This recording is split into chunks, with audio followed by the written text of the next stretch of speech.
the golden path is the one that I described, right? Which is the customer builds equity, and as soon as they have enough equity, they exercise their purchase option. They buy the home. They own it the traditional way with the mortgage. That's path one. Path two is, let's say the owner needs to leave. At that point, we buy back their equity and we charge them a relisting fee. That relisting fee is 4% on day one. It goes down to 2% over time, so it kind of melts away a little bit. So on the deals that have closed so far that you've done, A, how many have you done? B, how long have they been going for? And then C, what happens if the renter or the 2% owner, let's put it that way, right? The 2% owner, what happens if the 2% owner stops paying? There needs to be an eviction, right? There's that part of it, but they say, well, I have ownership. Like, walk us through just that part of the maze if it does go sideways. Yeah. So first answer, we're young, we're early. We launched in May. We've done 6 transactions, so we have 6 homes in the portfolio. And so far that's gone really well. As I mentioned, no late pays, no issues.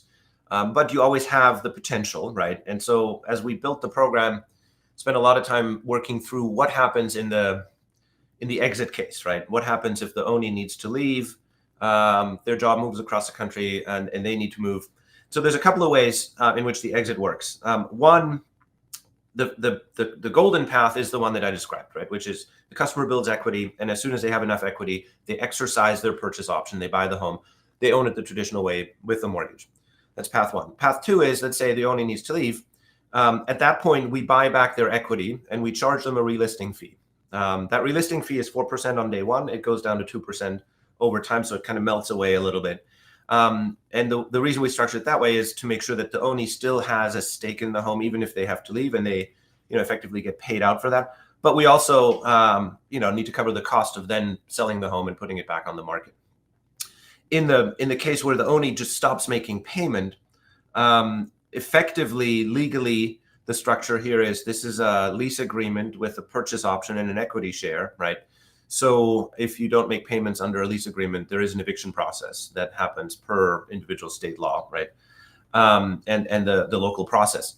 Part of why we're so focused on the underwriting standards and sourcing really high quality customers is to avoid that, right? My co-founder built a 5,000 home portfolio for one of the rent-to-own companies out there, has lived through that, and has lived in particular through what happens, right, when you put people into homes that they ultimately can't afford and they default, right? And that's not a process that anyone wants to go through.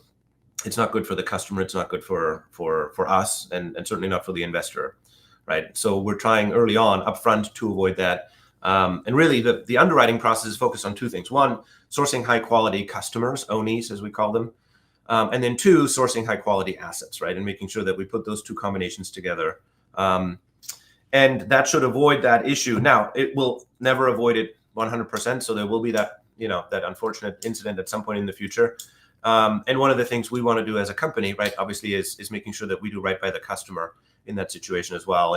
And make that transition, even in a scenario where they can't pay, as painless as possible for all parties involved.